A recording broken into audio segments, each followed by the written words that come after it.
لساني يفقهوا قولي. اللهم أعز الإسلام والمسلمين وأهلك الكفرة والمشركين والمنافقين وأنصارهم الظالمين. اللهم إنك عفو كريم تحب العفو فاعف عنا يا كريم. أما بعد. Para hadirin jamaah yang dimuliakan oleh Allah Subhanahu wa taala. Pada kesempatan di malam hari ini ada dua poin besar yang ingin kami sampaikan sebagai pengingat bagi kita semuanya. Yang pertama, sebagaimana diingatkan oleh para ulama, bahwasannya sungguh merugi seseorang yang hari-hari di Ramadannya sama dengan hari-hari selain bulan Ramadan. Para hadirin yang dimuliakan Allah Subhanahu wa taala. Allah Subhanahu wa taala memberikan kita nikmat bisa berjumpa dengan Ramadan. Yang diungkapkan oleh Imam Ibnul Jauzi rahimahullahu taala, seandainya lau qila li ahli kuburi tamannau la tamannau yauman min Ramadan. Seandainya penduduk kubur dikatakan kepada mereka tamannau, berangan-anganlah, maka mereka akan meminta berangan-angan seandainya mereka dihidupkan meskipun hanya satu hari saja di bulan Ramadan. Para hadirin yang dimuliakan Allah Subhanahu wa taala, Ramadan adalah bulan yang mulia, sehingga sungguh merugi seseorang yang panjang salatnya sama dengan hari-hari di bulan Ramadan. Sungguh merugi seseorang yang banyak sedekahnya sama dengan hari-hari selain bulan Ramadan. Sungguh merugi seseorang yang bacaan Al-Qur'annya tidak lebih banyak dibandingkan hari-hari selain bulan Ramadan. Sungguh merugi seseorang yang zikirnya tidak lebih banyak dibandingkan hari-hari selain Ramadan. Maka para hadirin yang dimuliakan Allah Subhanahu wa taala, poin pertama yang harus kita ingat bahwa Ramadan adalah nikmat yang Allah karuniakan kepada kita, maka mari kita syukuri dengan memanfaatkannya semaksimal mungkin dengan amal-amal soleh yang kita mampu. Jika seandainya pun kita tidak bisa memilih dari berbagai amal-amal soleh yang Allah sediakan, paling minimal setidak-tidaknya kemaksiatan-kemaksiatan yang menjadi kebiasaan kita di lain bulan Ramadan, kita tinggalkan sepenuhnya di bulan yang mulia ini. Jangan sampai kebiasaan-kebiasaan buruk, kemaksiatan-kemaksiatan yang sudah mendarah daging misalnya di lain bulan Ramadan masih kita kerjakan di bulan yang mulia ini. Sebagaimana diingatkan oleh para ulama, dalam Islam ada tempat-tempat yang mulia, begitu juga ada waktu-waktu yang mulia. Amal-amal soleh yang dikerjakan di tempat mulia akan dilipat gandakan pahalanya oleh Allah. Begitu pula keburukan di tempat yang mulia akan dilipat gandakan dosanya oleh Allah. Tidak jauh berbeda, amal-amal soleh yang dikerjakan di waktu mulia akan dilipat gandakan pahalanya oleh Allah.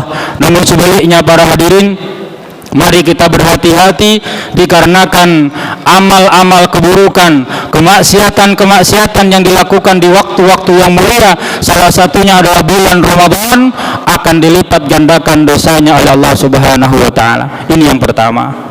Ramadan jangan pernah sama dengan bulan-bulan yang lain.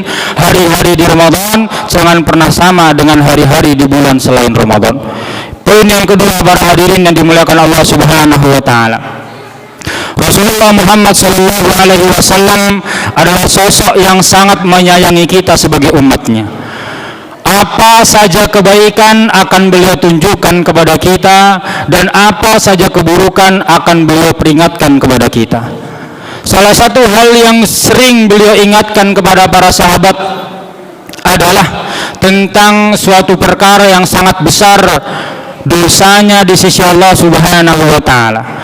Dalam riwayat Ahmad, Rasulullah Muhammad sallallahu alaihi wasallam pernah bersabda, "Inna ahwafa ma akhafu alaikum as-sirkul asghar."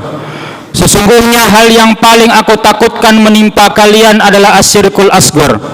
Para hadirin yang dimuliakan Allah Subhanahu wa taala, memang secara hukum suatu dalil itu berlaku umum selama tidak ada taksis di dalamnya. Al-ibratu bi umumil lafzi la bi khususis sabab. Akan tetapi kita bisa melihat di sini objek perkataan Nabi Muhammad sallallahu alaihi wasallam adalah kepada para sahabat.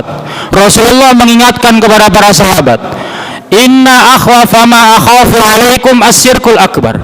Wahai para sahabat, sesungguhnya ada satu perkara, kata Rasulullah, yang paling aku takutkan akan menimpa kalian semuanya. Kita ketahui bersama bahwasanya para sahabat adalah orang yang paling berilmu tentang firman-firman Allah. Para sahabat adalah orang yang paling paham tentang hadis-hadis Rasulullah. Para sahabat adalah orang-orang yang sangat takut kepada Allah Subhanahu wa taala. Para sahabat adalah orang yang telah mendapatkan jaminan radhiyallahu anhum wa radwan. Namun tetap para hadirin yang dimuliakan Allah, Rasulullah mengungkapkan kepada para sahabat ketika itu bahwasannya ada satu hal yang sangat Rasulullah khawatirkan kepada para sahabat, yaitu asyirkul asghar. Kemudian para sahabat bertanya, fasuila anhu, tentang apa itu syirik asghar? Maka Rasulullah menjelaskan, faqala ar-riya. Syirik asghar adalah riya.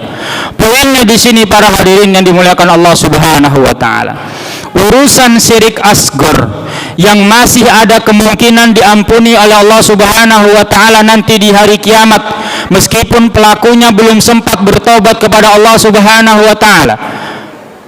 Rasulullah mengkhawatirkan hal itu menimpa kepada para sahabat.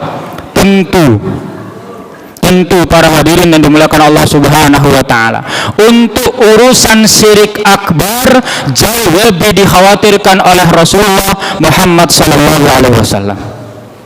Urusan syirik asghar meskipun namanya asghar, namun dia tetap dosa besar yang paling besar. Itu dikhawatirkan oleh Rasulullah menimpa kepada para sahabat ketika itu.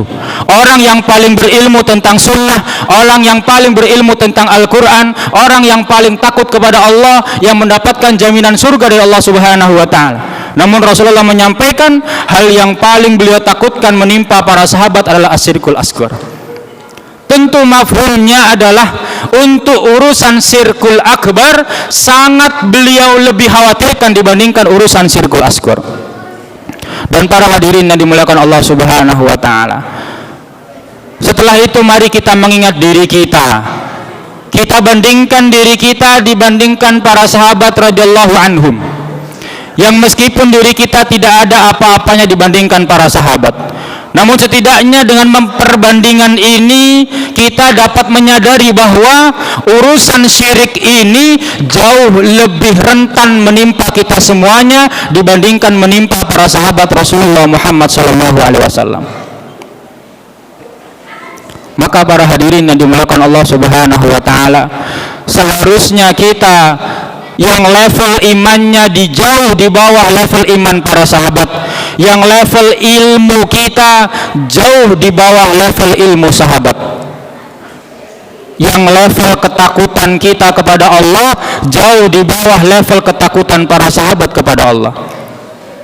Maka seharusnya urusan syirik, urusan tauhid menjadi program pendidikan pertama kita kepada keluarga kita, kepada anak-anak kita, dan kepada siapapun yang diamanahkan kepada kita.